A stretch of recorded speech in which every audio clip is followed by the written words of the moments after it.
Тенсасын тақырыбы соғыс жылдарындағы Қазақстан. Сабағымыздың мақсаты мәтін бойынша проблемалық сұрақтар құрастыру, әдеби тіл нормасы, оқшау сөздер.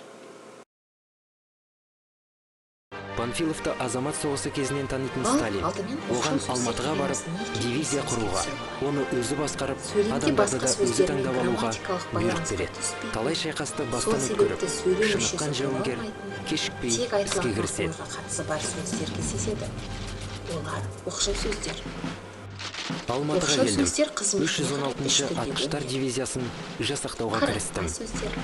316-шы атқыштар дивизиясын жасақтауда шілде айында бастайды. Оған еріктілер мен Қазақстан және Қырғыз кеңестік республикаларынан әскерге шақырылғандар да әртүрлі деректер бойынша оның құрамындағы сарбаздар мен офицерлердің ұзын саны 11 мың мен 13 мыңның аралығында болған.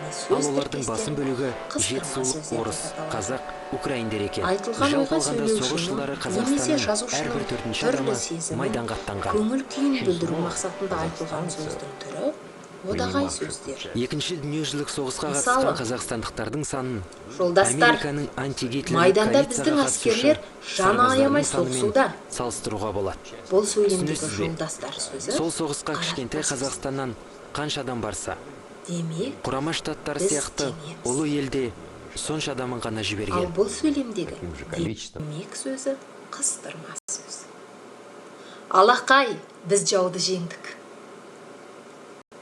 Ал бұл сөйлемдегі алақай одағай сөзі болып табылады. Тақырыбымызды ашуда мына бейнебаянды тамашалаймыз. Осы бейнебаяндарды мағынасын ашуда проблемалық сұрақтар құрастырамыз.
Тыңдаған видеоларыңызға проблемалық сұрақтар құрастырыңыздар.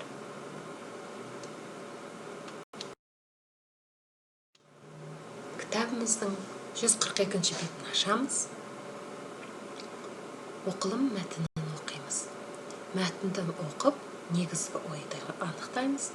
Берілген сұрақтарға жауап береміз. Бұл тапсырманы ауызша орындаймыз. келесі тапсырмаларды дәптерге жазбаша орындайық. Үшінші тапсырма 143 бет. Төмендегі мәтін мазмұнын негізге ала отырып, берілген оқшау сөздерді қолданып, жинақы мәтін жазыңыз. Тапсырмаларды дескриптор бойынша орындаймыз.